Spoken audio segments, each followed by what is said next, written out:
Topic कौन से चल रहा था हमारा? राज्यसभा हो गया था या चलेगा? हो गया था ना हमारा। राज्यसभा मतलब हो गया था। और लोकसभा?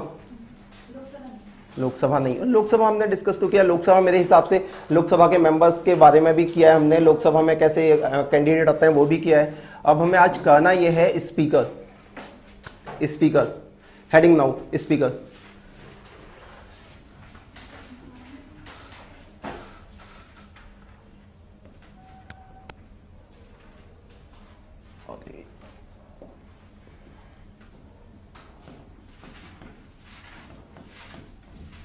स्पीकर, अच्छा स्पीकर कौन होता है और लोकसभा में कैसे इसका चुनाव होता है?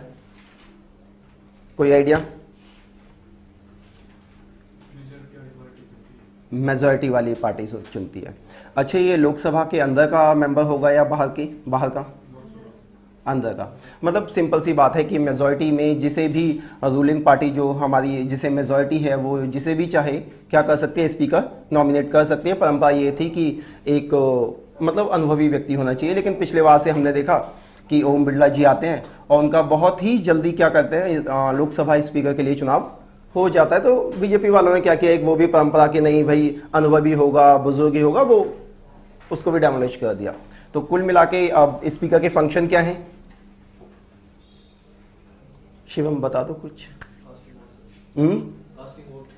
वो तो है ही मतलब इसके अलावा as a member of Lok Sabha भी है तो वो वोट कास्ट तो करेगा पर फर्स्ट इंस्टेंट नहीं करेगा। हाँ और बताओ। सदन को संभालेगा, ठीक है। और to maintain the decorum of Lok Sabha, ठीक है। इसके अलावा क्या करेगा? मेंबर्स को बोलने के लिए समय अलॉट करता है। अगर कोरम जिसे बोलते हैं गणपूर्ति नहीं है तो वो लोकसभा के सदन को स्थगित भी कर सकता है। अब ये गणपूर्ति या कोरम होता क्या है निकिता? अरे मोहन, कोरम क्या होता है? देखो न्यूज़ देख लिया करो। डोरेमोन के अलावा भी कुछ चैनल आते हैं टीवी पे जिनको देखना चाहिए कायदे से। देखो गणपूर्ति क्या होता है, लोकसभा के अगर 1/10 मेंबर उस दिन कार्यवाही में नहीं है तो स्पीकर क्या कर सकते हैं? स्पीकर उस सदन को स्थगित कर सकते हैं अगले दिन के लिए। तो वो एक काम है। क्या लोकसभा स्पीकर किसी मेंबर को उनके अनपार्लियामेंट्री बिहेवियर के लिए सजा भी दे सकते हैं? कंफर्म है, ठीक है। तो क्या अगर लोकसभा स्पीकर किसी मेंबर को डेकोरम खराब करने के लिए सजा दे देते हैं तो ऐसी स्थिति में वो किसी कोर्ट में जा सकता है? नहीं। क्यों?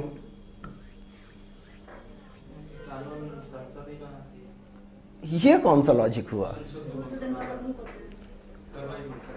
तुमको आत्महत्या करने का मन नहीं करता? दो सदन का अध्यक्ष होता है। ये मसले नहीं है। लोकसभा की कार्यवाही इवन पार्लियामेंट की कार्यवाही न्यायालय के दायरे से बाहर है, परे हैं, उनके लिए न्यायालय में मुकदमा दायर नहीं किया जा सकता है। निकिता कुछ भी।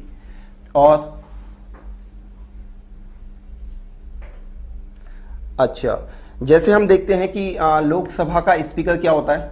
सदन का सदस्य भी होता है। तो क्या राज्यसभा में जो सभापति होते हैं वो सदन के सदस्य होते हैं या नहीं होते? नहीं होते। वो कौन होते हैं? उपराष्ट्रपति होते हैं। राज्यसभा का सभापति एक्स ऑफिशियो होता है। कौन? जो भी हमारा वाइस प्रेसिडेंट होगा। जो डेप्यूटी सभापति होंगे वो किस में से आएंगे? वो राज्यसभा के सदस्यों में से आएंगे, ठीक है। इसके अलावा कोई लोकसभा स्पीकर से प्रश्न दिमाग में आ रहा हो तो बताओ, वरना फिर लिखे इसको। अच्छा फर्स्ट स्पीकर बताओ लोकसभा के।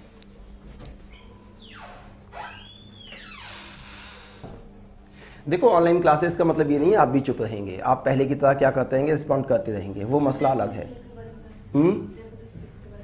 डेप्यूटी स्पीकर लोकसभा के मेंबर्स में से ही चुना जाएगा।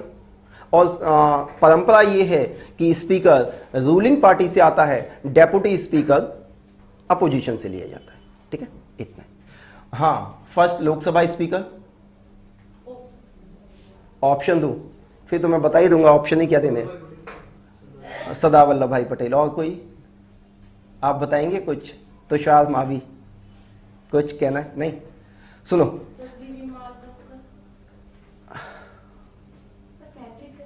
हाँ, फेडरिक करके था, बताया था जब हिस्ट्री चल रही थी। सर फेडरिक जे वाइट लोकसभा के पहले स्पीकर बने थे 1921 में। फिर आपसे प्रश्न आता है कि बताओ फर्स्ट इंडियन स्पीकर ऑफ, तो फर्स्ट इंडियन स्पीकर कौन हो जाएंगे? सरदार विट्ठल भाई पटेल, जो 1925 में बने। उसके बाद आपसे प्रश्न आता है कि लोकसभा के पहले स्पीकर आफ्टर फ्रीडम, वो कौन हो जाएगा? जीवी मावलांकर, गणेश वासुदेव मावलांकर। ठीक है, फिर आपसे प्रश्न पूछ लेता, बताओ लोकसभा की पहली लेडी स्पीकर कौन? हाँ,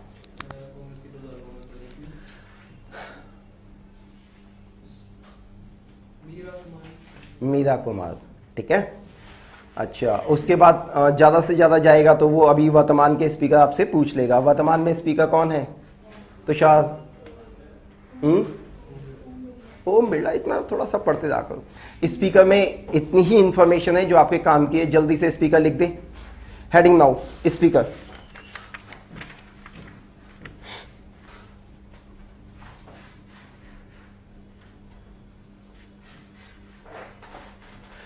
Speaker and Deputy Speaker. Speaker and Deputy Speaker of Lok Sabha are elected by members of Lok Sabha under the Article 93. Hindi में बोलूं? हिंदी में लिखो। अनुच्छेद 93 के अनुसार लोकसभा अध्यक्ष और लोकसभा अध्यक्ष का चुनाव लोकसभा के सदस्यों में से ही होता है। ठीक है,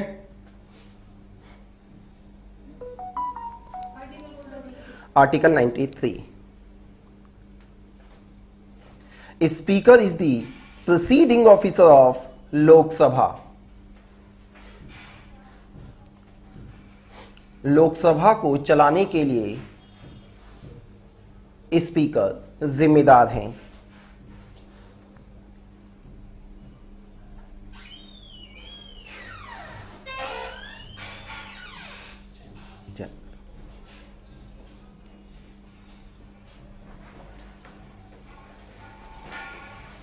अच्छा, इसके अलावा ना स्पीकर के फंक्शन में एक और इंपॉर्टेंट चीज है, joint sitting of the parliament. Joint sitting of the parliament क्या होता है? संसद का संयुक्त अधिवेशन अंडर द आर्टिकल 108। क्या होता है ये?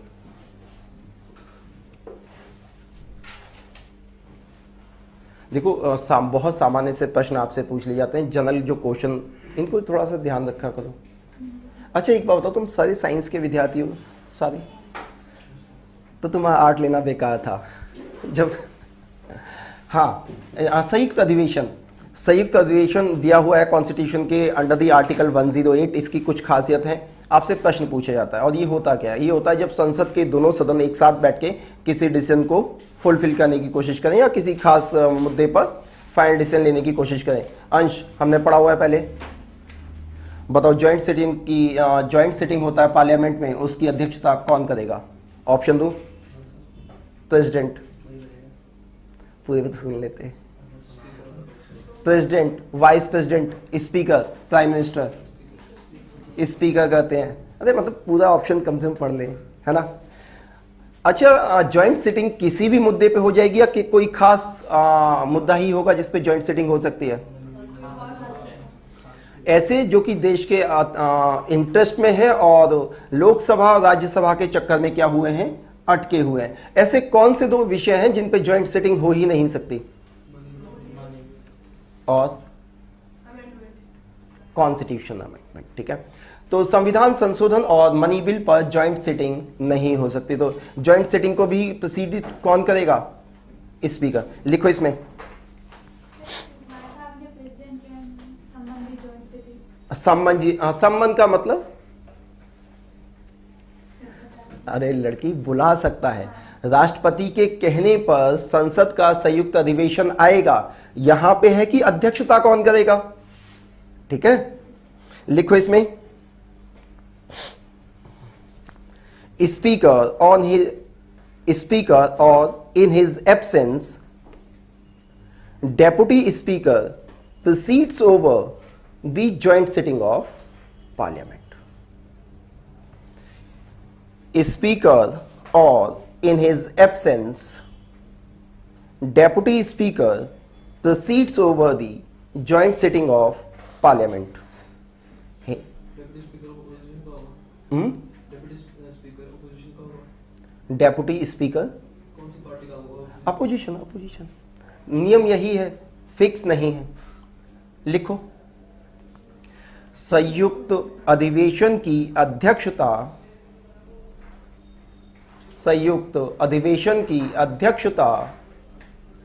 लोकसभा अध्यक्ष करते हैं, परंतु इनकी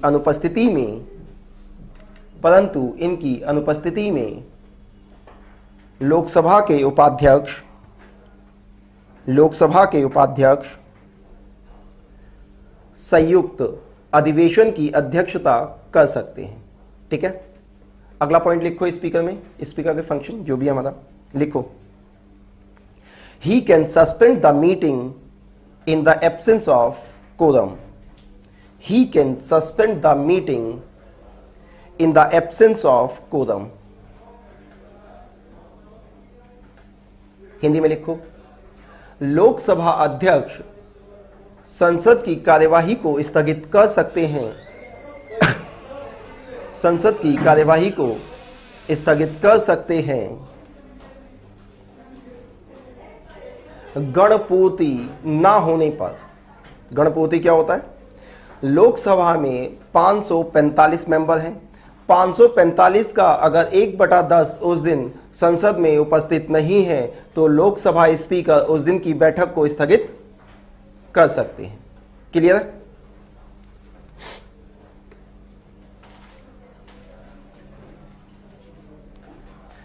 आगे लिखो। अच्छा, संसद में बहुत सारी कमिटीज होती हैं, जैसे public account committee, estimate committee, लोक लेखा कमेटी, परिचालन कमेटी, इस तरीके की कुछ कमेटियां बनाई जाती हैं।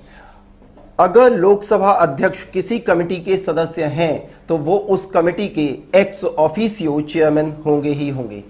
ठीक है, अगला पॉइंट लिखो। If the speaker is member of any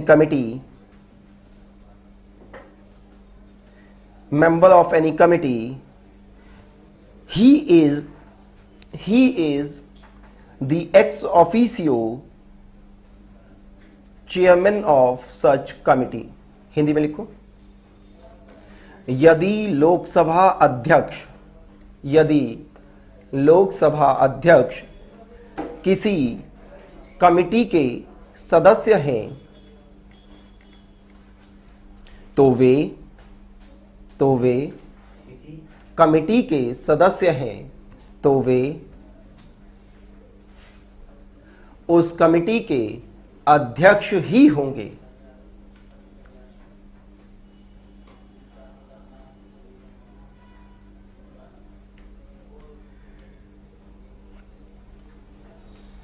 अगला पॉइंट लिखो।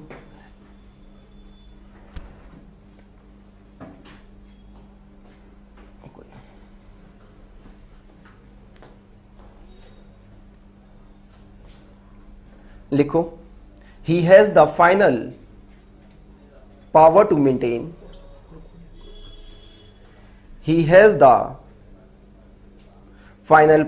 maintain order within the Lok Sabha। Okay, लिखो he has the final, मुझे ही सुना रहा है ये तो, हाँ कह दिया। ठीक है, लिखो he has the final power to maintain order within the Lok Sabha and to interpret its rule of procedure। अभी हिंदी में बोलता हूँ, समझो। interpret its rules of procedure।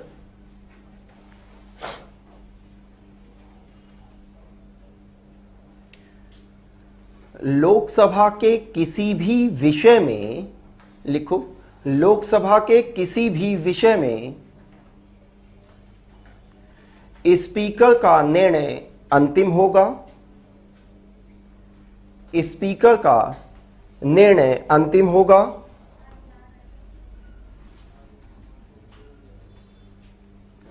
तथा संसद नहीं, बेसिकली लोकसभा के नियमों की व्याख्या का दायित्व स्पीकर का होगा। ठीक है, जो भी रूल्स एंड प्रोसीजर्स हैं उनकी एक्सप्लेनेशन कौन करेगा? उनकी एक्सप्लेनेशन करेंगे लोकसभा स्पीकर। ठीक है, आगे लिखो। अगर किसी व्यक्ति, सुन लो, देखो लोकसभा में तुम्हें पता ही है कितने बड़े किस्म के लोग हैं हमारे यहाँ, है ना? कुछ तो ठीक ही है, बड़े ही हैं, अब क्या ही बोलो। ठीक है, सुनो, अगर कोई मतलब मिसबिहेव करता है तो उसको निकालने की जिम्मेदारी या उसके खिलाफ एक्शन लेने की जिम्मेदारी किसकी है? स्पीकर की। और इस मामले में उनको अंतिम पावर भी है। जैसे अभी कुछ दिन पहले की बात है, पप्पू ने क्या, सॉरी, मेंबर ऑफ पार्लियामेंट है पप्पू यादव, उन्होंने क्या किया? स्पीकर के मुंह पे क्या किया? पेपर उछाल रहे हैं। अच्छा, इतनी ऐसी हरकत तो कोई अपने घर में ना करे, वो पार्लियामेंट में कर रहे हैं, तो मतलब क्या ही बोलोगे उनको? अब उनके खिलाफ अगर स्पीकर कोई निर्णय लेते हैं तो वो उसमें वो फाइनल है। अगर उनको निकाल भी देते हैं, अच्छा, वो उनको जेल भेज सकते हैं? उनको जेल भेज देंगे। और इस निर्णय को जो हमारे माननीय सांसद जी हैं वो किसी न्यायालय में भी चैलेंज नहीं कर सकते हैं। ठीक है, लिखो, The speaker decide the disqualification of member of Lok Sabha.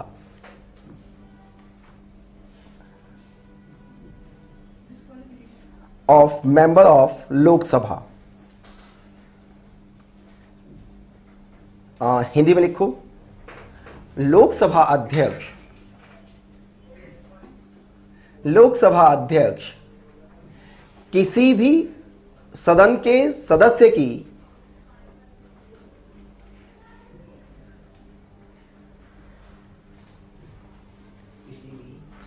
सदस्य को अयोग्य घोषित कर सकते हैं।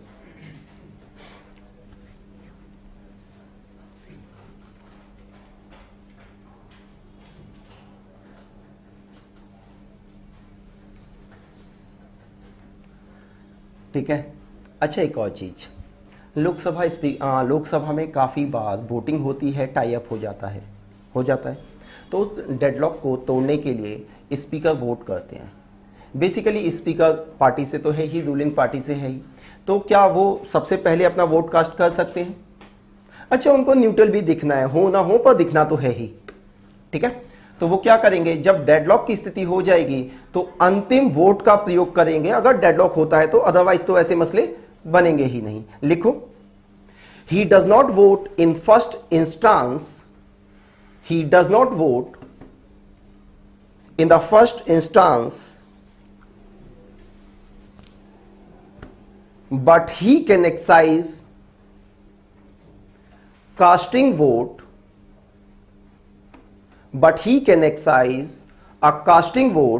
in the case of tie. Hindi में लिखो, यदि लोकसभा में किसी विषय को लेके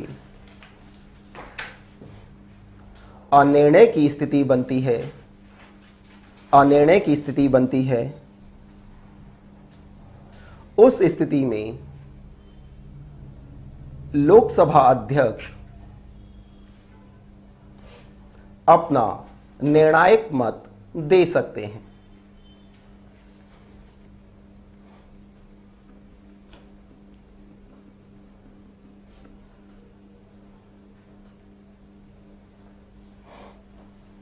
ठीक है, समझ में आया? अब एक heading now, session of the parliament.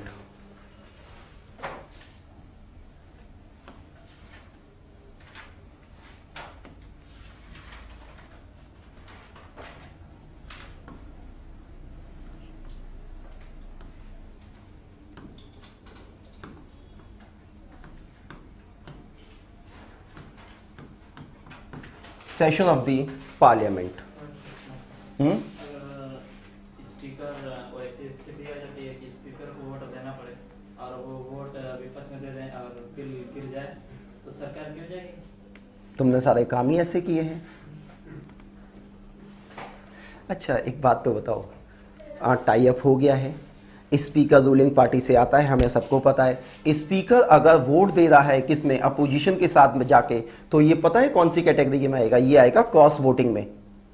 अब होगा क्या कि अगर कोई सरकारी प्रस्ताव गिरता है, इसका मतलब है कि सरकार के पास में मेजॉरिटी नहीं है, और जब सरकार के पास में मेजॉरिटी नहीं है तो prime minister including their cabinet should be resigned.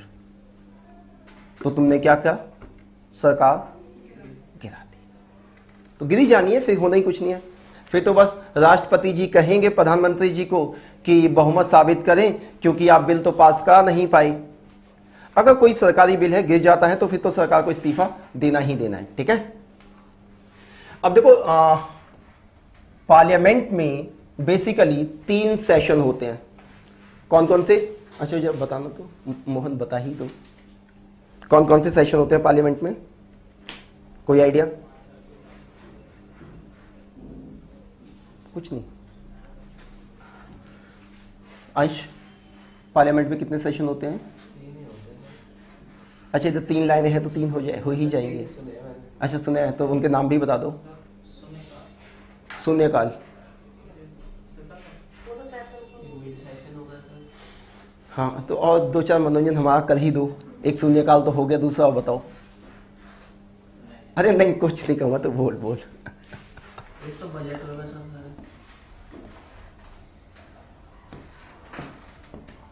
Winter भी होता है क्या?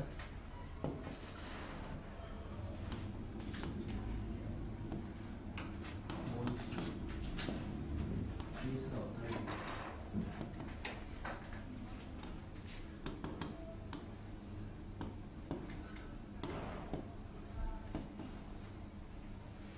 क्वेश्चन आ जाता है, संसद में 3 सेशन होते हैं, कौन कौन सी? Budget, monsoon, winter. अच्छा हिंदी में लिखूं, चल जाएगा, चली जाएगा, नाम ही तो है, ठीक है। सुनो, बजट सेशन, मॉनसून सेशन और विंटर सेशन, ठीक है। इसकी डेट जाती है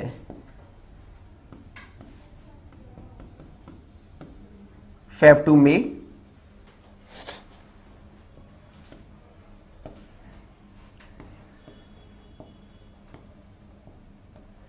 जुलाई टू सितंबर,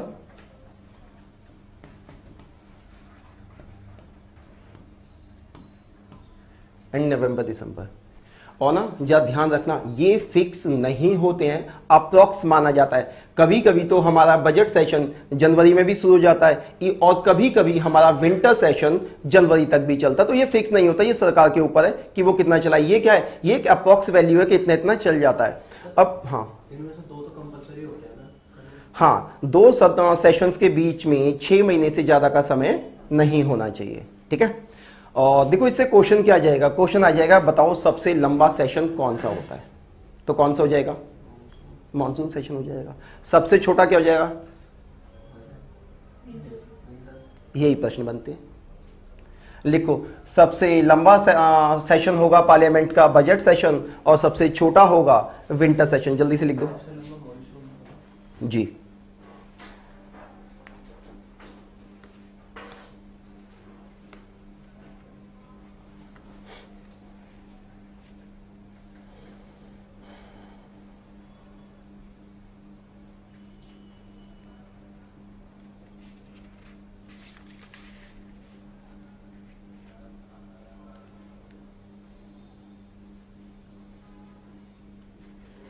ठीक है, एक हेडिंग बनाओ, joint sitting of 2 house, joint sitting of 2 house, संसद का संयुक्त अधिवेशन। सर मानसून सेशन में क्या होता है? आप बताओ।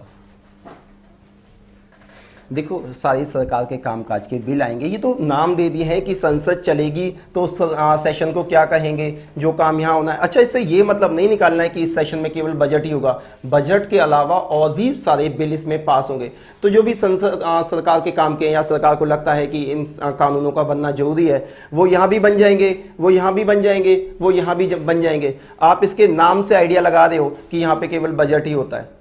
बजट सारे कंटेंट में एक महत्वपूर्ण कंटेंट है, लेकिन बजट ही होता है, ये बात ठीक नहीं है। बजट के अलावा भी बहुत सारे बिल पास होते हैं। सेम तो मसला ही नहीं है, ठीक है। तो नाम पे नहीं जाना है, नाम किसी का कुछ भी हो सकता है, ठीक है। लिखो joint sitting of 2 house under the article 108, संसद का संयुक्त अधिवेशन अनुच्छेद 108।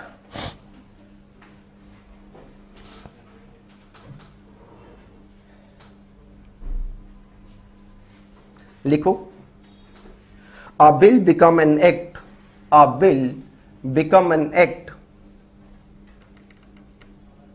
only after it has been passed by 2 house। Hindi में लिखो, कोई भी बिल कानून तब बनता है, कोई भी बिल कानून तब बनता है जब संसद के दोनों सदनों में पास होता है, जब संसद के दोनों सदनों में पास होता है।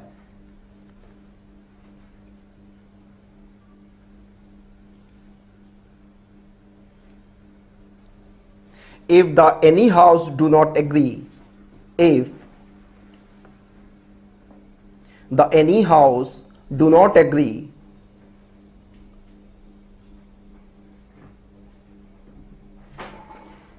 it's create a deadlock situation, it's create a deadlock situation। Hindi में लिखो, कोई भी बिल तभी कानून बनता है, कोई भी बिल तभी कानून बनता है जब संसद के दोनों सदन उस पर सहमति दे। यदि कोई भी एक सदन सहमति नहीं देता है, जब संसद के दोनों सदन उस पर सहमति दें।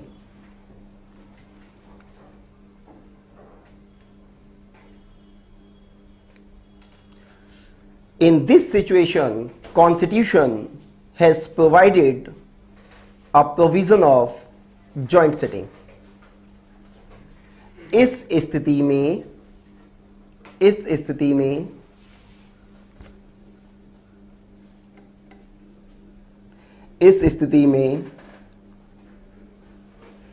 क्या बोला था इंग्लिश में? हाँ, इस स्थिति में हिंदी में इंग्लिश में क्या बोल दे मैंने? हाँ, इस स्थिति में संविधान जॉइंट सिटिंग की परमिशन देता है, provide a joint sitting provision. देखो एक बार में सुन लिया करो, इस जब भी डेडलॉक होगा तो संसद संविधान हमें क्या देता है? जॉइंट सिटिंग की परमिशन देता है अंडर द आर्टिकल 108, ठीक है। अब ये है क्या, देखो किस कंडीशन में आएगा। यदि कोई बिल है, लोकसभा में पास हो जाए, राज्यसभा में लटक रहा है, पास ही नहीं कर रहे हैं, तो उस पर हम क्या कर सकते हैं? जॉइंट सिटिंग बुला सकते हैं। लेकिन दो चीजों को छोड़ के, दो केसों को छोड़ के, एक तो हो जाएगा कि संविधान संशोधन पे, कॉन्स्टिट्यूशन अमेंडमेंट पे जॉइंट सिटिंग नहीं होती। दूसरा, मनी बिल तो पास ही हो जाना होता है। Money bill pay absolute power होती है लोकसभा को। तो होना क्या है, मनी बिल आएगा, लोकसभा ने पास किया, राज्यसभा ने भेज दिया। अगर राज्यसभा उसको 14 दिन से ज्यादा अपने पास भी रखती है तो भी वो क्या माना जाता है? पास माना जाता है। अगर कोई वो संशोधन भी सुझाती है तो भी वो क्या होगा? ये एब्सोल्यूट पावर है लोकसभा की कि वो संशोधनों के साथ या संशोधनों के बिना उसको एक्सेप्ट कर ले। तो जब लोकसभा को एब्सोल्यूट पावर है तो इन पे जॉइंट सिटिंग वाला मसला ही नहीं बनना है। तो मसला किस पे बनेगा? जो नॉर्मल बिल है, ठीक है। लिखो इसमें लिखो नंबर 1 पॉइंट बना दो। in after a bill has been passed, in after a bill has been passed by one house and transmitted to other house. लिखो नंबर 1, यह उस स्थिति में होता है जब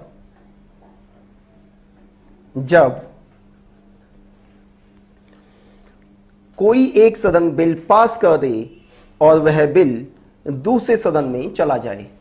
ठीक है, तभी क्रिएट होगी ना प्रॉब्लम.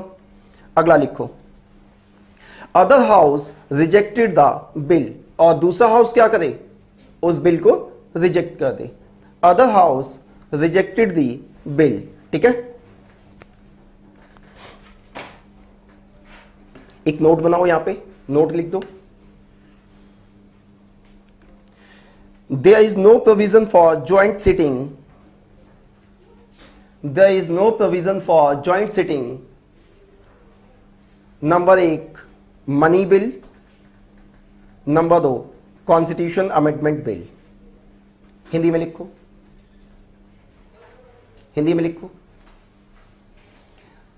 संयुक्त अधिवेशन का प्रावधान नहीं है, संयुक्त अधिवेशन का प्रावधान नहीं है.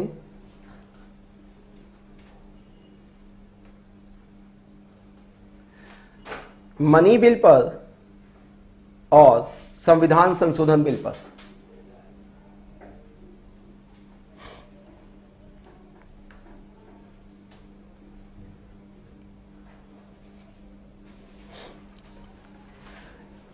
In the above situation, joint sitting of both house have been called.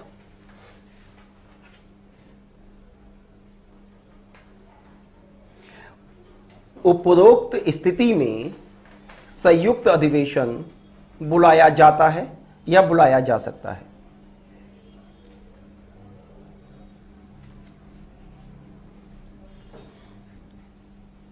ठीक है, तो मोहन जॉइंट सेशन यूजुअली हो जाएगा या कभी कभी होगा?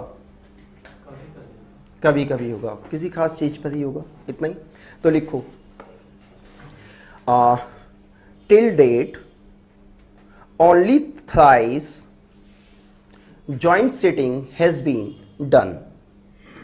अभी तक केवल 3 बार संसद का संयुक्त अधिवेशन हो चुका है. ठीक है, number 1 dowry prohibition bill 1960. Dowry prohibition bill 1960. इसको हिंदी में बोल देंगे दहेज प्रतिबंध bill 1960. Number 2 banking service commission bill 1977. Banking सेवा commission 1977. Number 3 prevention of terrorism bill 2002. Prevention of terrorism bill 2002. ठीक है, चलो ज्वाइंट सिटिंग भी हो गया. एक क्वेश्चन आता है, अच्छा joint sitting preceded by the speaker. सम्मन कौन करेगा? सम्मन करेगा प्रेसिडेंट. प्रेसिडेंट के ऑर्डर पर ही सम्मन होगी.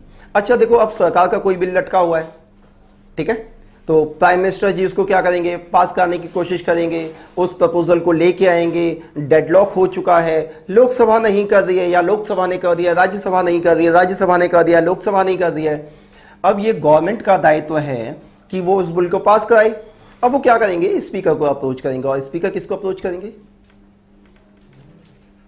राष्ट्रपति जी को अप्रोच करेंगे. ठीक है, ज्वाइंट सिटिंग सम्मन बाय दी प्रेसिडेंट, ये हमारा पॉइंट था. खुशबू यही था. ठीक है, आगे लिखो. Types of motion, types of motion.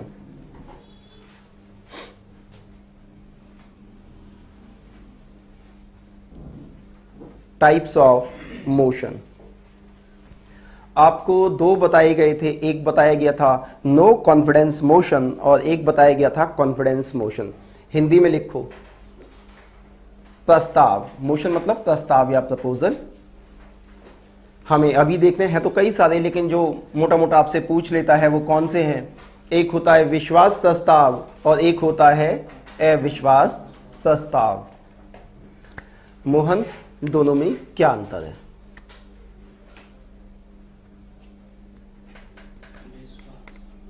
विश्वास प्रस्ताव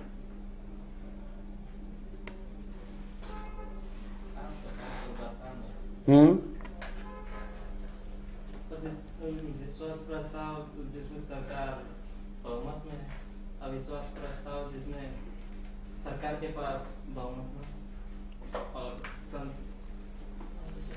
कॉन्फिडेंस मोशन किसके द्वारा सदन में लाया जाएगा? हाँ, विश्वास प्रस्ताव सदन में किसके द्वारा लाया जाएगा? शिवम, मेजॉरिटी के। देखो होता क्या है, प्रति 5 साल बाद सरकार फॉर्म करनी होती है। अब जैसे अभी मोदी जी हैं, इलेक्शन होंगे 24 में, 24 के इलेक्शन के बाद जो भी गवर्नमेंट फॉर्म करेगा, अब जो भी कर ले, है ना। हाँ, मान लो कि इनके पास में मेजॉरिटी फिर से आ जाती है। मेजॉरिटी आने के बाद ये राष्ट्रपति जी को अपना एक पूरा प्रपोजल बना के देंगे कि हमारे पास में इतने मेंबर्स का क्या है, सपोर्ट है। राष्ट्रपति जी कहेंगे ठीक है सपोर्ट है, तो देख लेंगे लिस्ट वो कि अच्छा इनके पास में टोटल जो मेंबर होने चाहिए वो टोटल मेंबर हैं। और प्रधानमंत्री जी को क्या किया जाएगा, शपथ दिला दी जाएगी आफ्टर इलेक्शन, अगर उनके पास में मेजॉरिटी है तो। ठीक है, उसके बाद सबसे जो पहला काम होगा संसद में वो क्या होगा, प्रधानमंत्री जी को अपना बहुमत साबित करना होगा। उसी को बोलते हैं विश्वास प्रस्ताव, यानी confidence motion always introduced by the government in Lok Sabha. यही लिखना, लिखो, समझ में आ गया ना? ठीक है निकिता, डन। लिखो confidence motion. It is moved by the ruling party. It is moved by the ruling party to demonstrate the support of majority of house. ठीक है, हिंदी में लिखो विश्वास प्रस्ताव हमेशा, विश्वास प्रस्ताव हमेशा सत्ता पक्ष द्वारा लोकसभा में लाया जाएगा। मोहन, 5 साल बाद मान लो 24 में गवर्नमेंट फॉर्म होती है फिर से, तो ये जो गवर्नमेंट है, मतलब मान ही लेते हैं मोदी जी हैं, वो विश्वास प्रस्ताव सबसे पहले लोकसभा में लेके आएंगे, राज्यसभा में? लोकसभा में। क्यों? क्योंकि लोकसभा में वो कहते हैं प्रधानमंत्री लोकसभा से ही है। नहीं, दोनों तो वही है सर। गलती पता चली? लोकसभा प्रधानमंत्री लोकसभा के लिए होता है। प्रधानमंत्री लोकसभा के प्रति ही उत्तरदायी होगा, नहीं राज्यसभा के लिए। संसद के प्रति उत्तरदायी होगा, है ना। पूरी गवर्नमेंट को रिप्रेजेंट कर रहा है भाई, वो सरकार को रिप्रेजेंट कर रहा है। बस मैं ये जानना चाहता हूँ कि ये परंपरा लोकसभा में ही क्यों है कि पहले बहुमत कहाँ आएगा, लोकसभा में आएगा? क्योंकि लोकसभा में बहुमत होगी, किसी लोकसभा में सरकार चुनी जाती है, उसमें इलेक्शन हो रहे हैं और सारा प्रोसीजर इधर हो रहा है। Rajya Sabha is a permanent house, तो जितने प्रत्यक्ष तौर से चुनाव होकर सरकार बनती कहाँ है, फॉर्म ही होगी लोकसभा के बेसिस पे, वो लोकसभा में करते हैं। अच्छा एक और चीज़, मान लो कि प्रधानमंत्री जी आते हैं राज्यसभा से, राज्यसभा का कार्यकाल है 6 साल का, लोकसभा में कार्यकाल है 5 साल का। अब 5 साल बाद चुनाव में चले जाते हैं, ऐसा ही मान लेते हैं कि मोदी जी थे, राज्यसभा से आए थे, अब 5 साल में चुनाव में चले गए। अब 1 साल मोदी जी क्या करेंगे? प्रधानमंत्री बने रहेंगे या उनका प्रधानमंत्री का पद चला जाएगा, लोकसभा की सदस्यता चली जाएगी, या वो राज्यसभा के सदस्य बने रहेंगे? राज्यसभा के सदस्य केवल प्रधानमंत्री पद पर नहीं रहेगा। पक्का? नहीं, कंफर्म है? देख लो संदीप, नहीं इतना कॉन्फिडेंस से कहे तो मान ही लेते हैं। बाकी निकिता तू वो बता दे क्या यस सर तो है, पर क्या केवल प्रधानमंत्री नहीं रहेंगे, बाकी वो राज्यसभा के सदस्य बने रहेंगे। तो फिर थोड़ा सा आगे और चलो, अगली बार लोकसभा के चुनाव होते हैं, ठीक है, फिर से वो प्रधानमंत्री बन गए, तो अब वो अपने पद पर कितने समय तक रहेंगे?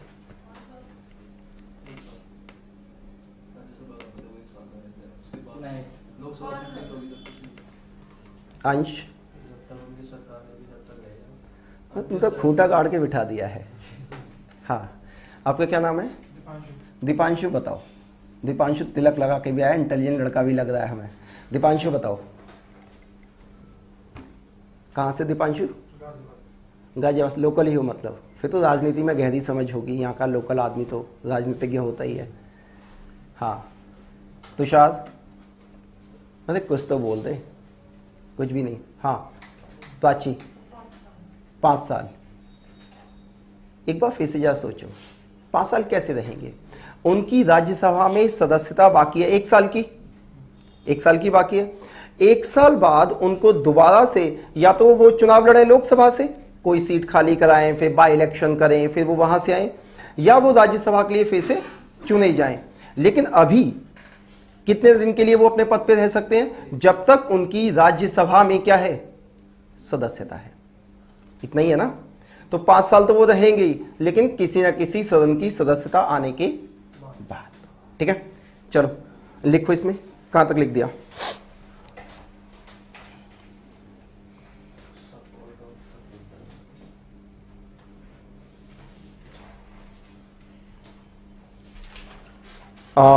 अब लिखो जाओ। अच्छा, एक हमारे वो थे प्राइम मिनिस्टर चौधरी चरण सिंह, ठीक, 1979 में वो प्राइम मिनिस्टर बनते हैं मोरारजी देसाई के बाद, और राष्ट्रपति जी को उन्होंने लेटर दिया कि हाँ भाई मेरे पास मेजॉरिटी है, उनको शपथ दिला दी जाती है। फिर क्या होता है? First prime minister who did not see the face of parliament. Question आता है, पता है क्यों? क्योंकि उनको बहुमत साबित करना था, उन्हें वोट ऑफ कॉन्फिडेंस लेना था। अब उससे ही पहले क्या हुआ, जिन्होंने समर्थन दिया था उन्होंने वापस ले लिया, तो बहुमत हासिल ही नहीं कर पाए। इसी को बोलते हैं वोट ऑफ कॉन्फिडेंस। आगे लिखो, no confidence motion.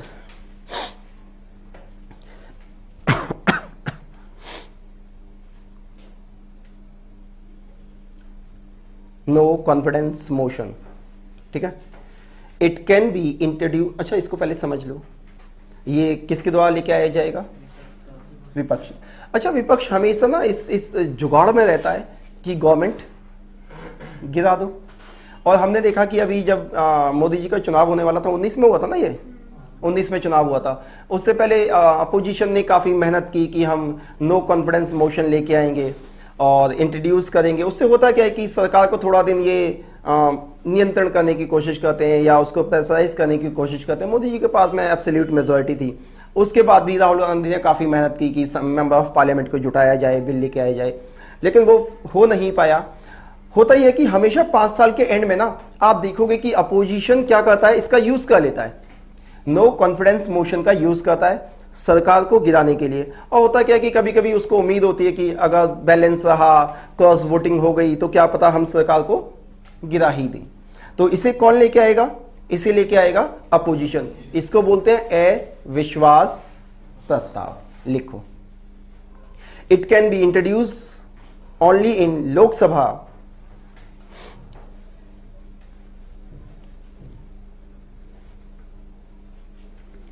it can be introduced only in Lok Sabha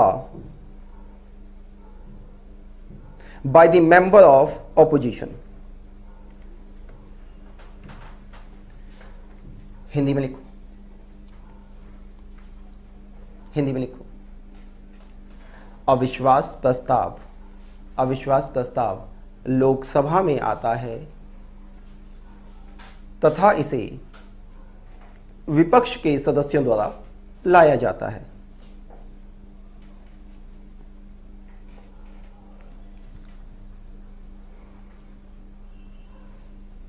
खुशबू, अगर अविश्वास प्रस्ताव पास हो जाए हाँ पास हो जाए तो आप बताओ क्या होगा?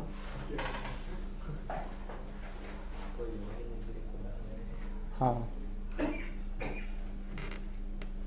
अरे इसमें सर क्वेश्चन पूछो। अविश्वास प्रस्ताव को लाने के लिए भी मेंबर ऑफ पार्लियामेंट में सदस्यों की गिनती होगी, मतलब ये राष्ट्रपति के लिए 50% था। राष्ट्र क्या क्वेश्चन क्लैरिफाई करोगे? दूसरा था कि इंट्रोड्यूस कितने बंदे कर सकते हैं प्रेसिडेंट। देखो ये पिछली बार जो अभी एक एग्जाम्पल ले लो, राहुल गांधी ने क्या किया था कि 50 मेंबर ऑफ पार्लियामेंट की मीटिंग कराई थी, उस पर सबके सिग्नेचर कराए कि हम क्या करेंगे, एक प्रपोजल लेके आएंगे, फिर 50 बंदे उसको अप्रूवल करा दें तो 1/4 of the member of parliament क्या करेंगे, इसको इंट्रोड्यूस करा पाएंगे। लेकिन हाँ कुछ आपके पास मिनिमम सदस्यता तो होनी चाहिए कि हाँ भाई आप बेफालतू का बिल लेके आ रहे तो वो नहीं, आपके पास में एक नियम है। खुशबू, अगर नो कॉन्फिडेंस बिल पास हो जाता है तो सरकार गिरेगी या नहीं ये बताओ? सर मेजॉरिटी पर डिपेंड करता है ना, अगर उन्होंने मेजॉरिटी इसमें दो कंडीशन हो सकती हैं, दोनों ले लें। पहली, नो कॉन्फिडेंस मोशन अपोजिशन लेके आया था और मेजॉरिटी गवर्नमेंट के पास थी, बिल पास ही नहीं होता है। दूसरा, अपोजिशन का नो कॉन्फिडेंस मोशन पास हो जाता है। दोनों में क्या अंतर है और क्या कॉन्सिक्वेंसेस होंगे वो बता दूं, है ना? खुल के बोलो, इतना क्या मतलब, आप बताओ। अगर बिल पास ही हो तो सरकार का बहुमत है तो सरकार आगे भी चलती रहेगी। पहली बात कि इसके पास होने की संभावना कम है यदि गवर्नमेंट के पास में क्या है, मेजॉरिटी है। फिर बाई चांस खुदा ना खास्ता पास हो गया, पता है इसका दूसरा मतलब क्या हुआ कि गवर्नमेंट के पास मेजॉरिटी नहीं है, और जब मेजॉरिटी नहीं है तो आप वहां कर क्या रहे हो, आप दो इस्तीफा। कोई भी सरकारी बिल हमेशा पास ही होना है, पास नहीं हो रहा सरकारी बिल, इसका मतलब क्या है कि गवर्नमेंट के पास मेजॉरिटी नहीं है। दूसरी चीज, ऑपोजिशन कोई बिल लेके आता है और ऑपोजिशन उसको पास करा ले जाता है, तो इसका एक मतलब क्या निकलता है कि सरकार के पास पर्याप्त तो बहुमत नहीं है। हाँ वो मसले अलग हैं कि कोई प्राइवेट मेंबर कोई बिल इंट्रोड्यूस कराता है, उस पर सत्ता पक्ष और विपक्ष बैठ के एक सहमति बना ले, फिर वो बिल पास हो जाए, तो वो बात अलग है। लेकिन अगर नो कॉन्फिडेंस मोशन जैसा बिल आता है और वो पास हो जाता है फिर तो दिक्कत है। सेम हमें सरकार में विश्वास नहीं है और हमें लगता है कि इनके पास में पर्याप्त मेजॉरिटी नहीं है, तो ये बहुमत साबित करके दिखाएं। ठीक है, चलो एक लिखो, censure motion, censure motion, SENSUR, censure motion. English में भी हिंदी में भी ये लिख लेना, सेंसर, SENSUR, सेंसर मोशन।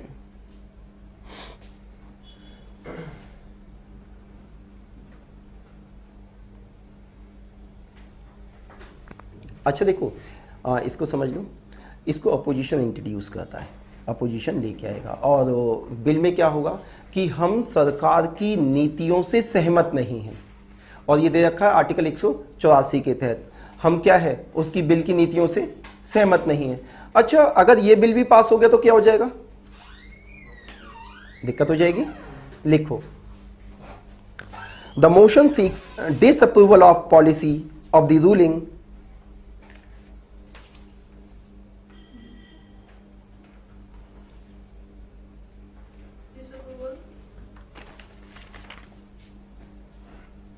हाँ लिखो, this motion seeks disapproval of policy of ruling government.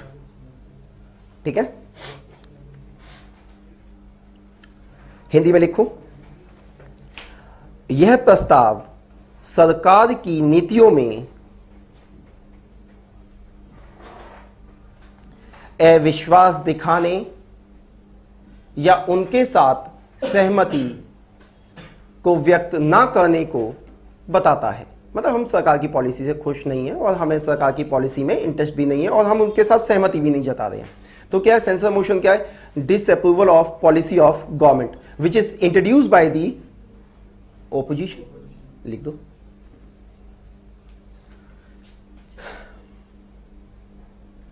It can be introduce in Lok Sabha by the member of opposition under the rule of 184 in procedure of Lok Sabha. Lok Sabha के नियमावली होती है, उसमें रूल है 184 का, उसके तहत इसको इंट्रोड्यूस किया जाता है। अच्छा, एक और चीज बताओ, अगर ये बिल पास हो गया फिर क्या होगा? फिर से क्या लेके आना पड़ेगा इनको? कॉन्फिडेंस मोशन, अपनी मेजॉरिटी साबित करनी पड़ेगी। लिखो, if censure motion is passed in the house, if the censure motion in the pass in house, किसी में भी है, दोनों में से कोई भी हाउस, इंट्रोड्यूस लोकसभा में हो रहा है, हाँ ये जो सेंसर मोशन है किस लोकसभा में इंट्रोड्यूस होगा। If a censure motion is passed in the house, Council of Minister is to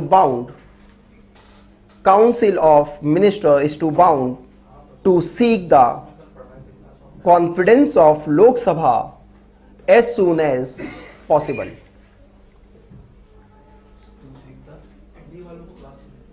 अभी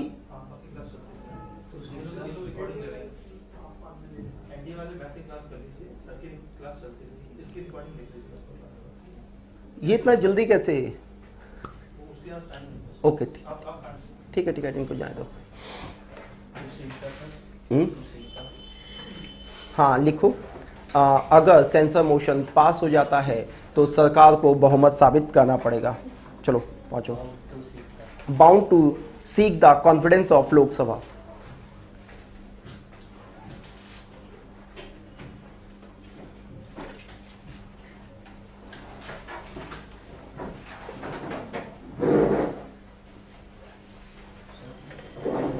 हाँ, आराम से।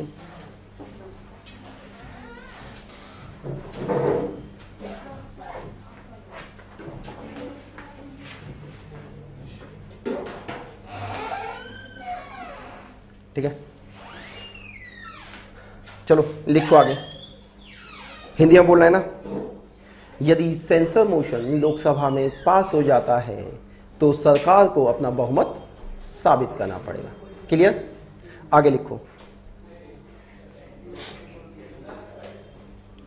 एक हेडिंग बना दो, motion related to the budget.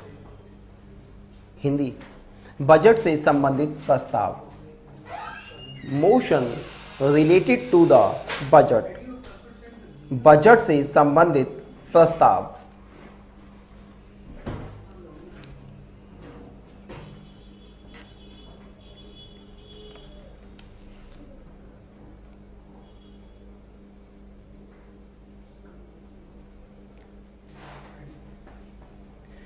There is 3 types of motion, ये 3 प्रकार के होते हैं।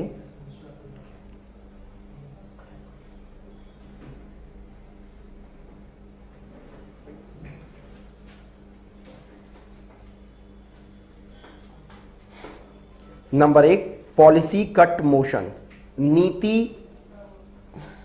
इसको इंग्लिश में ही लिखो, नीतिगत कटौती। हाँ, हिंदी में हो जाएगा नीतिगत कटौती।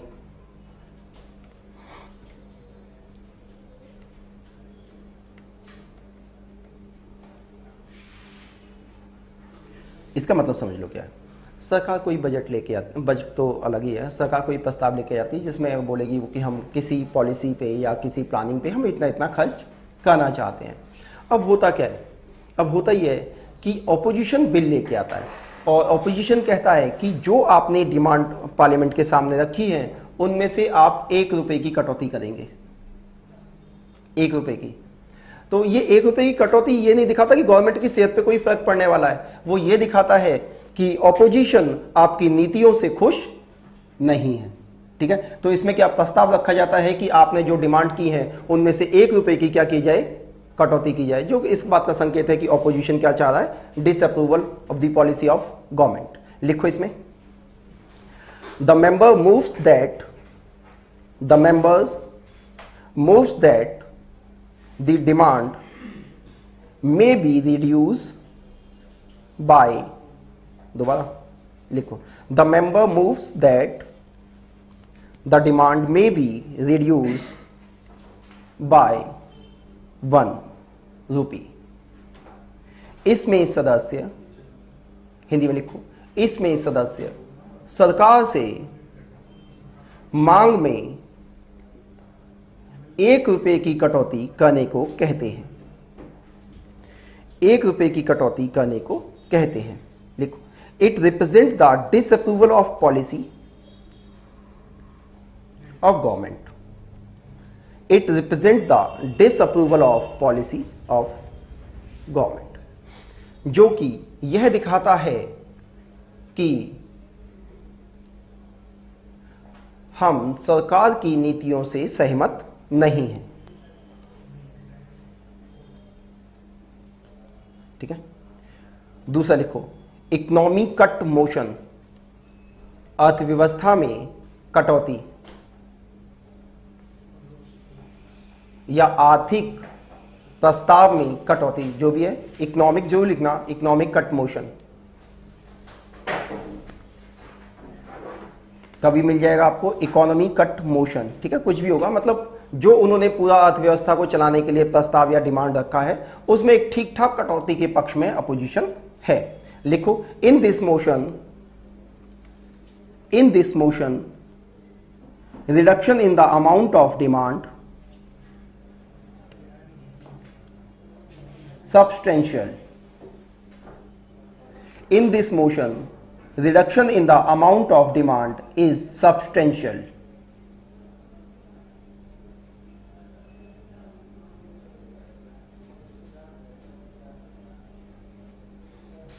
अगला पॉइंट लिखो इसमें, the amount to be reduced is clearly stated.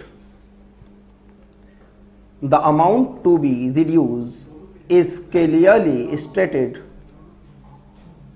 and object is to bring about economy in expenditure. Hindi में लिखो, हिंदी में जल्दी से लिख दो। इसमें अर्थव्यवस्था की मांगों में कटौती का संकेत देती है। यह प्रस्ताव अर्थव्यवस्था की मांगों में कटौती का संकेत देती है, जो कि आर्थिक व्यय को कम करने के पक्ष में है।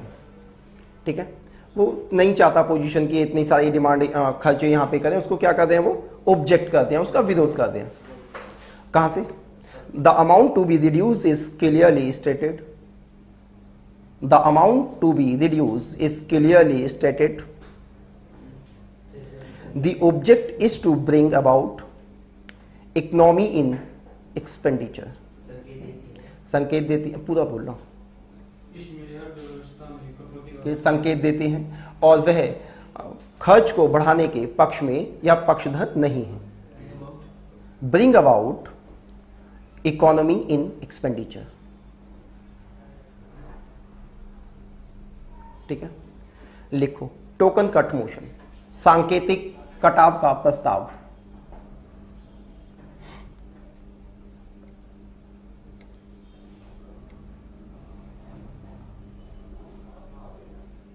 इससे पहले हमने क्या किया था, policy cut motion. Policy cut और टोकन कट में कोई अंतर नहीं है सिवाय इस बात के कि पॉलिसी कट में 1 रुपए की कटौती की मांग करता है अपोजिशन, और इस बार कितने रुपए की, 100 रुपए की। तो टोटल मिला के बात इतनी सी है कि वो डिसअप्रूवल शो करता है गवर्नमेंट की नीतियों के खिलाफ। तो लिखो, in this motion member demanded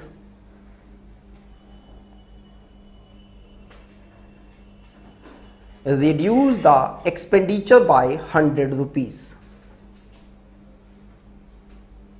Member demanded that reduce the expenditure by 100 rupees. इसमें सदस्य खर्चों में 100 रुपये कटौती का प्रस्ताव रखते हैं। ठीक है,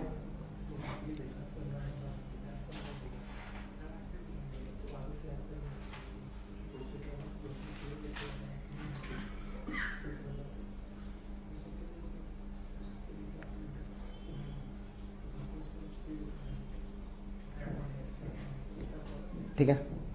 अब एक हेडिंग नाउ क्वेश्चन आवर, प्रश्नकाल। संसद में प्रश्नकाल होता है ना, प्रश्नकाल।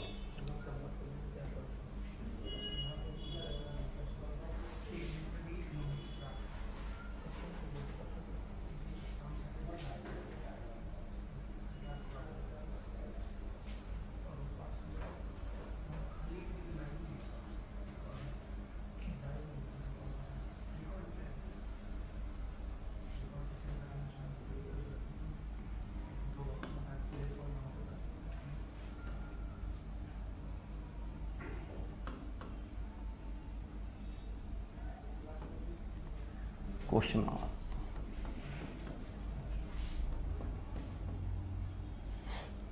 संसद की कार्यवाही का प्रथम घंटा 11 से 12 क्या होता है? क्वेश्चन आवर होता है, ठीक है। अब क्वेश्चंस के टाइप,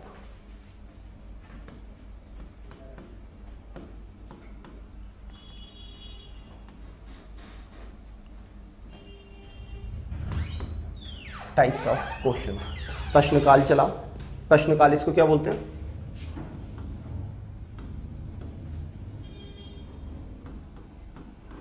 प्रश्नकाल।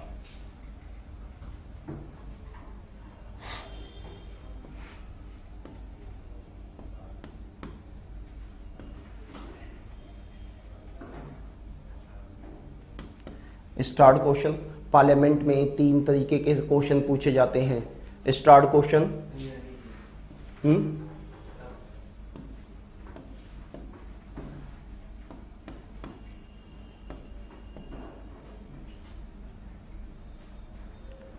अनस्टार्ट क्वेश्चन,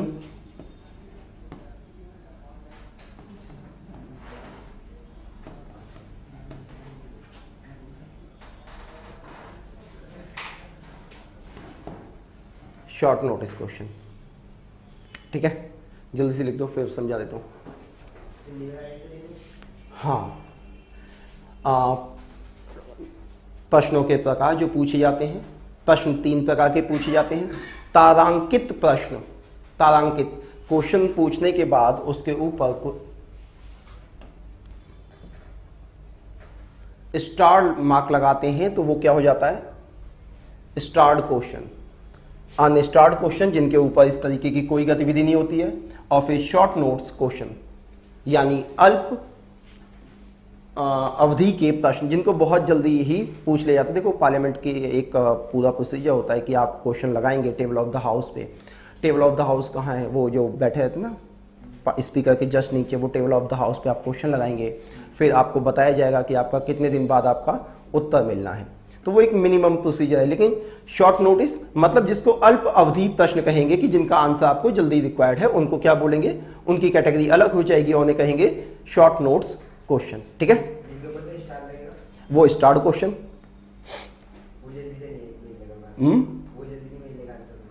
उनका फिक्स नियम है जो टेबल ऑफ द हाउस पे लगने के बाद प्रश्न। अच्छा एक ऐसा ना, देखो स्टार्ट क्वेश्चन क्या है, आपको कोई प्रश्न पूछना है तो आप ऐसे नहीं है कि पार्लियामेंट में खड़े हुए और अपना क्वेश्चन पूछना शुरू कर दिया। उस क्वेश्चन को आप टेबल ऑफ द हाउस पे लगाएंगे। लोकसभा स्पीकर उसके लिए आपको एक समय का आवंटन करेंगे। उस दिन आप अपना क्या करोगे? क्वेश्चन पूछोगे। अच्छा, जब आप क्वेश्चन पूछोगे तो किसी मंत्री से पूछोगे, डिपार्टमेंट से पूछोगे।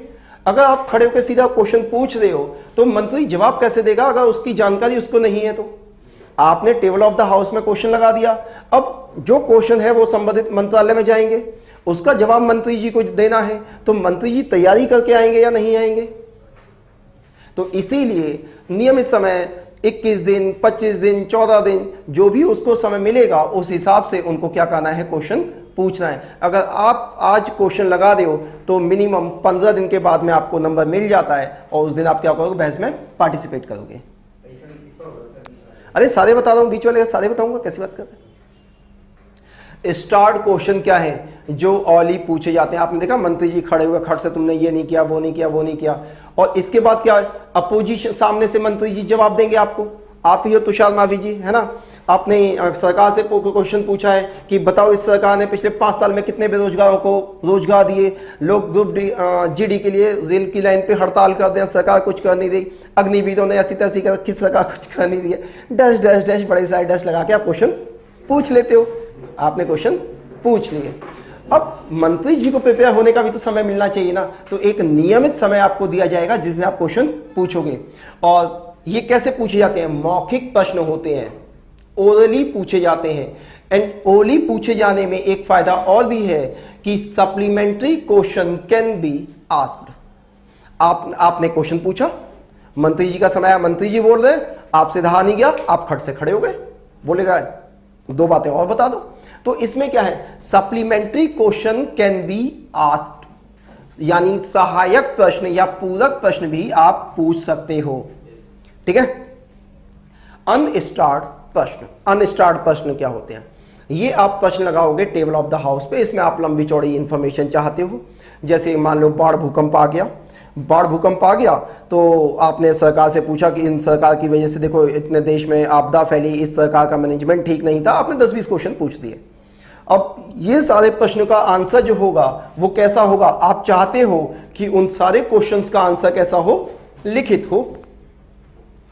तो आप इसमें क्या, जिनके भी क्वेश्चन, जिनके आंसर आप रिटर्न में चाहते हो वो क्वेश्चन पूछोगे, फिर आपके पास में वो सारे के सारे आंसर आएंगे, फिर आप उनको क्रॉस एग्जामिन करोगे, उसके बाद फिर से पार्लियामेंट में क्वेश्चन आप कभी पूछ, मतलब गवर्नमेंट को फंसाने के लिए आपकी उसकी आप नीतियों का विरोध कर रहे हो, आपको प्रश्न पूछे क्योंकि आप अपोजिशन में, आप गवर्नमेंट को फंसाना चाहते हो अलग अलग पॉलिसीज पर। तो क्या कहा आपने? स्टार्ट क्वेश्चन, अनस्टार्ट क्वेश्चन पूछ लिया, 10 पेजों का आंसर आ गया, आप उसका एनालिसिस कर रहे हो, एनालिसिस करने के बाद क्वेश्चन से सरकार से फिर से क्वेश्चन करोगे आप। यही दायित्व है ना लोकतंत्र में विपक्ष का, कि सरकार की नीतियों की आलोचना करे, लेकिन सकारात्मक ऐसे नहीं कि आलोचना के लिए आलोचना करे जा रहे हो आप। दोनों मंत्र समझ में आया? यहां पे एक डिसएडवांटेज है, supplementary question can not be asked. आपके दिमाग में एक बात है, सारे लिख दिए, जवाब आ गया, आप सहायक प्रश्न या पूरक प्रश्न इसमें नहीं पूछ पाते हो। जबकि इसमें क्या कर रहे थे आप? पूरक प्रश्न पूछ पा रहे थे। और शॉर्ट नोटिस क्या होता है? अल्प अवधि प्रश्न जो अत्यधिक महत्व के हैं। जैसे कि मान लो कहीं वही बाढ़ भूकंप आता है तो आप सरकार से क्वेश्चन पूछ लेते हैं कि सरकार ने इस विषय में क्या काम किया, तो इनको आपको आंसर जल्द से जल्द देने की गवर्नमेंट कोशिश करती है। तो there are 3 types of question, starred, unstarred और शॉर्ट नोटिस क्वेश्चन। इसको बोलते हैं अल्प अवधि प्रश्न। लिख लें इनके बारे में, लिखो। The first hour of every sitting in the both houses is devoted to asking and answering the question.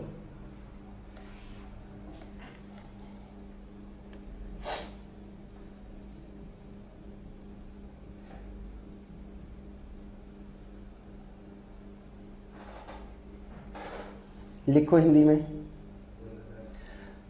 संसद के दोनों सदनों की कार्यवाही का, संसद के दोनों सदनों की कार्यवाही का पहला घंटा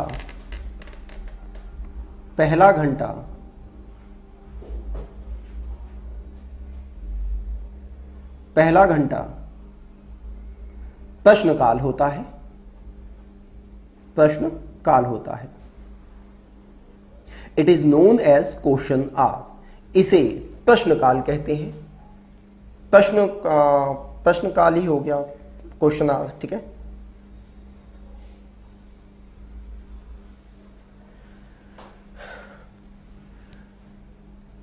question raise by the opposition, सामान्यतः प्रश्न विपक्ष द्वारा उठाए जाते हैं। And answered given by the ministers, और मंत्रियों द्वारा उत्तर दी जाते हैं। सामान्य सी प्रक्रिया, इसमें ज्यादा कुछ करना ही नहीं है। उत्तरदायी कौन है? सरकार है, तो सरकार ही प्रश्न देगी और विपक्ष क्या करेगी? विपक्ष प्रश्न पूछेगी। तो लिखो टाइप्स ऑफ क्वेश्चन, इसको बनाई दिया आपने। अब इसमें लिखो पहला स्टार्ट क्वेश्चन, इसमें लिखो मार्क्ड बाय एस्ट्रिक। एस्ट्रिक क्या होता है?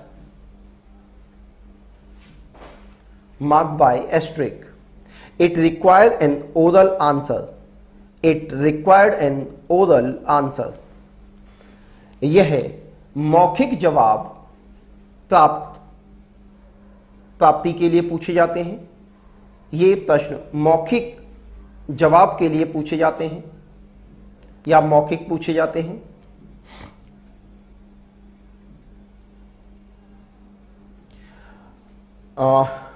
Question may be followed by supplementary question. Question may be followed by supplementary question by member. Hindi में लिखो, मौखिक सवालों में पूरक प्रश्न, मौखिक सवालों में पूरक प्रश्न पूछ लिए जाते हैं। मौखिक सवालों में पूरक प्रश्न पूछ लिए जाते हैं। ठीक है, supplementary question can be asked. Free होता है, वो बात कर रहे हैं, वहां पे दिमाग में आया मंत्री जी जवाब दे रहे हैं, वो साइमल्टेनियसली दूसरा क्वेश्चन भी पूछ सकते हैं। ठीक है संदीप, हिंदी में हो गया। आगे लिखो, unstarred question.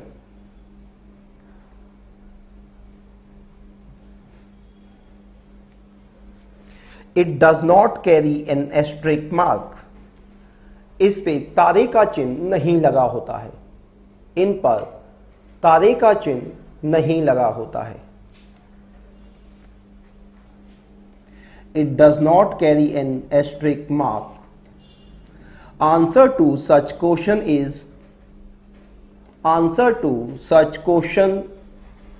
is given in written form. ऐसे सवालों के जवाब लिखित में दिए जाते हैं।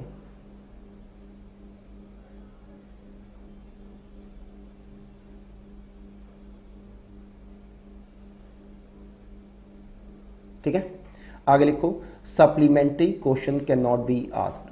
इसमें पूरक प्रश्न नहीं पूछे जा सकते हैं। इसमें पूरक प्रश्न नहीं पूछे जा सकते हैं। नहीं, अनस्टार्ट है। इसमें पूरक प्रश्न नहीं पूछे जा सकते हैं। ठीक है, आगे लिखो, short notice question. Short notice question।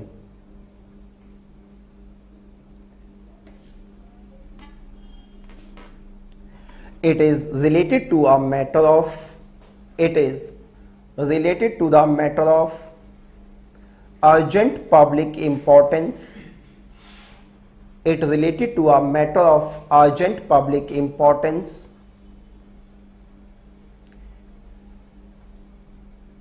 and can be asked notice shorter than 10 days prescribed for ordinary question।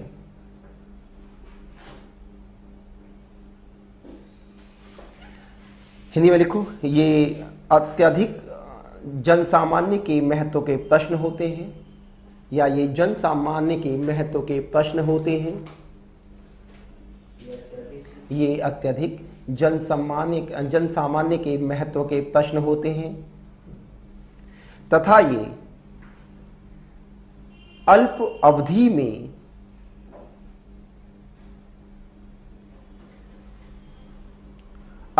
में इनके जवाब प्राप्त किए जाते हैं।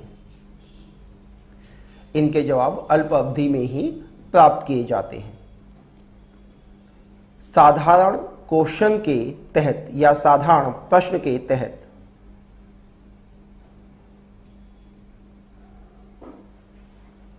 ठीक है। क्वेश्चन आवर हो गया 11 से 12, संसद लगती है 11 से 12 क्या हो गया, क्वेश्चन आवर हो गया। क्वेश्चन आवर के बाद जो आपका दूसरा इसमें हो जाता है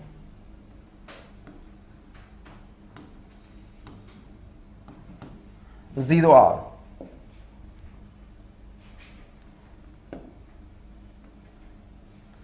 इसको बोलते हैं शून्यकाल। हेडिंग बनाओ शून्यकाल। ये सामान्यतः संसद की प्रक्रिया में इसका उल्लेख है। और शून्यकाल होता क्या है, देखो इधर। अच्छा, इन क्वेश्चंस का ना एक डिसएडवांटेज है, जो एकदम इमीडिएट इफेक्ट से कोई क्वेश्चन पूछना है आपको टाइम मिलेगा ही नहीं। मान लो कि देश में कोई आपदा आ गई, या देश में कोई फॉरेन पॉलिसी पे ही चर्चा करनी है, या देश में हम देखते हैं कि आपात की स्थिति उत्पन्न हो गई। अब मेंबर ऑफ पार्लियामेंट को प्रश्न पूछने हैं या डिस्कशन पूछना है, डिस्कशन करना है, यहाँ कोई स्कोप बन रहा है? जवाब आएगा 10-15 दिन बाद। यहाँ पे कोई स्कोप बन रहा है? बनेगा ही नहीं। और यहाँ पे भी कोई स्कोप नहीं बन रहा, लेकिन विषय अर्जेंट है। अर्जेंट है तो वो जितने भी अर्जेंट विषय हैं वो सारे के सारे शून्यकाल में उठाए जा सकते हैं। अब देखो, डिफरेंट मिनिस्टर्स हैं, डिफरेंट मेंबर ऑफ पार्लियामेंट हैं, 545 पार्लियामेंट हैं, अलग अलग कॉन्स्टिट्यूंसी से आ रहे हैं। सबकी कॉन्स्टिट्यूंसी में एक सी कंडीशन नहीं है, कहीं वर्स है, कहीं अच्छी है, कहीं बुरी है। अब उसको क्वेश्चन पूछना तो क्या इंतजार करें? वो सारे के सारे प्रश्न कहाँ पूछ सकता है? प्रश्नकाल में।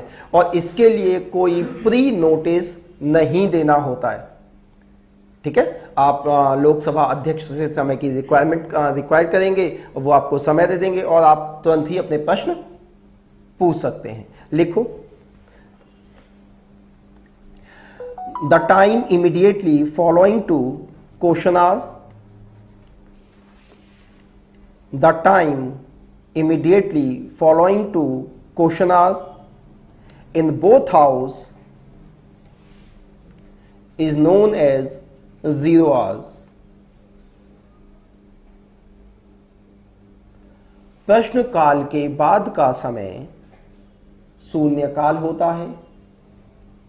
प्रश्न काल के बाद का समय शून्यकाल होता है।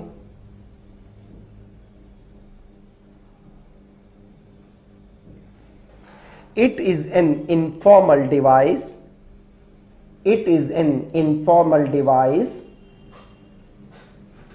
available to members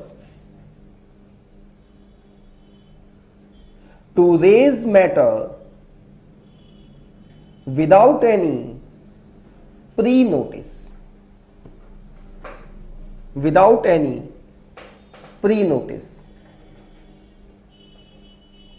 ठीक है, लिखो, यह एक विकल्प है या एक इनफॉर्मल डिवाइस क्या कहेंगे, यह एक विधि है जिसके द्वारा संसद सदस्य बिना किसी पूर्व सूचना के, संसद सदस्य बिना किसी पूर्व सूचना के संसद में प्रश्न पूछ सकते हैं। संसद में प्रश्न पूछ सकते हैं।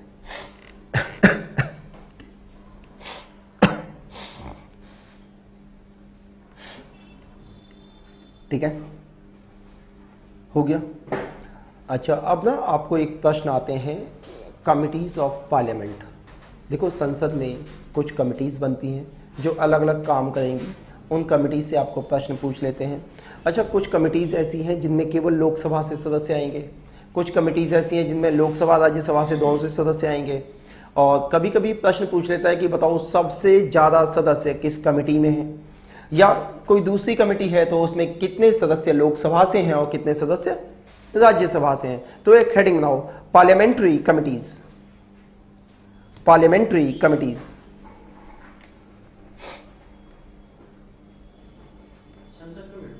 हाँ, संसदीय समितियां।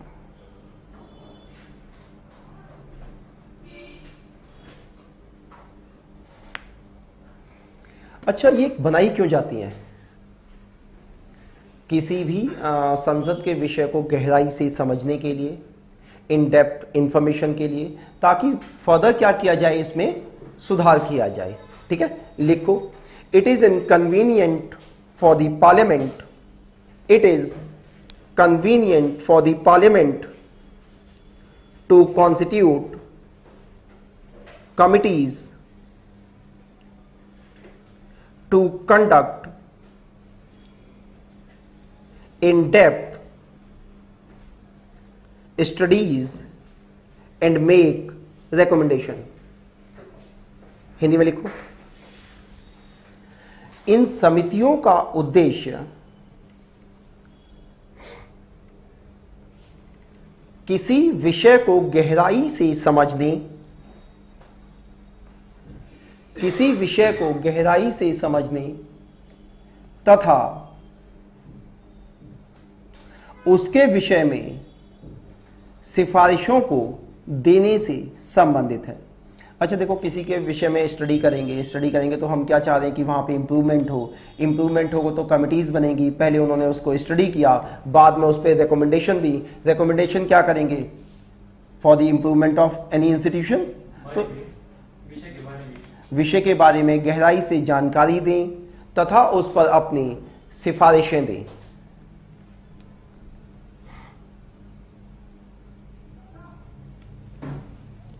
अब कमिटीज दो तरीके की होती है, एक होती है संसद की स्टैंडिंग कमिटीज, दूसरी होती है एडॉक कमिटीज। स्टैंडिंग कमिटीज और तदर्थ कमिटियां। स्टैंडिंग कमिटीज क्या होती हैं? परमानेंट कमिटीज होती हैं, ठीक है। और एडॉक कमिटीज कौन सी होती हैं? एडॉक कमिटीज वो होती हैं जो किसी खास पर्पस के लिए बनाई जाएंगी, उसके बाद क्या हो जाएगा? वो समाप्त हो जाएंगी। परमानेंट कमिटीज हमेशा संसद में काम करती रहेंगी, उनके मेंबर्स क्या हो जाएगा? चेंज होंगे या अपना वो कार्यकाल खत्म करने के बाद उनको दोबारा से चुन लिया जाएगा। तो लिखो, संसद में दो प्रकार की समितियां होती हैं। नंबर एक, standing committees. They are two types of committees. Number एक स्टैंडिंग कमिटी, नंबर दो एडॉक कमिटी, तदर्थ कमिटी। स्टैंडिंग कमिटी दो प्रकार की समितियां होती हैं। स्टैंडिंग ही होता है, हिंदी में तो कुछ है नहीं इसका। Standing committees. नंबर दो एडॉक कमिटीज। एडॉक जो है उसको बोलते हैं तदर्थ, ठीक है। तो लिखो स्टैंडिंग कमिटी में सबसे पहले standing committee, these are permanent committees, these are permanent committees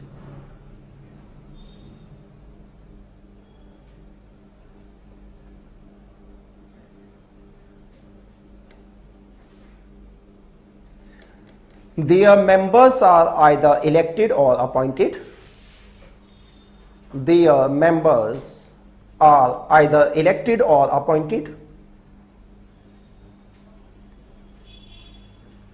by the House of Parliament by the House of Parliament or the Speaker। Hindi में लिखो। स्टैंडिंग कमिटीज संसद की स्थायी समितियां होती हैं। स्टैंडिंग कमिटीज संसद की स्थायी समितियां होती हैं। इनके सदस्य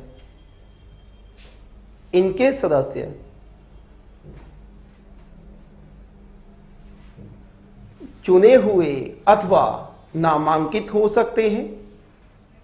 इनके सदस्य चुने हुए अथवा नामांकित हो सकते हैं, जिनका चुनाव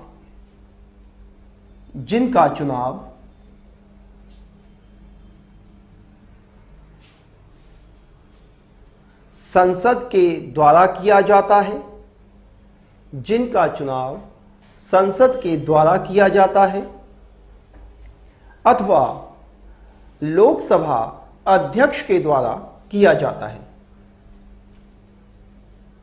ठीक है। अगली कमेटी एडॉक कमेटी, तदर्थ कमेटी। अच्छा, ये अल्पकालीन है तो किसी खास मुद्दे को लेके बनेगी। लिखो, these are constituted for specific purpose. These are constituted for specific purpose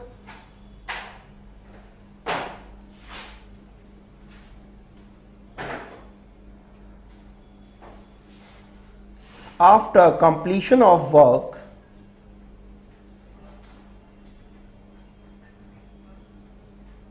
it could be dissolved. After completion of work it could be dissolved. Members कौन से रहेंगे? सिर्फ रूलिंग पार्टी? ना दोनों के। ठीक है। अच्छा एक बात बताओ, हिंदी में लिख दिया पहले, हिंदी में लिख दिया, हिंदी में लिखो पहले फिर समझाता हूँ। एडॉक तदर्थ समितियां किसी खास उद्देश्य के लिए बनाई जाती हैं,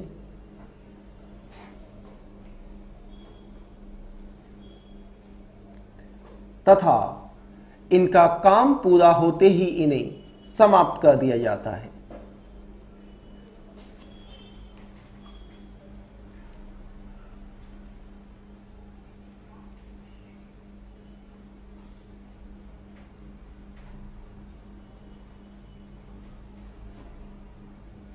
सुनो, अब बताओ क्या प्रश्न था। मैं बस कि opposition या rule?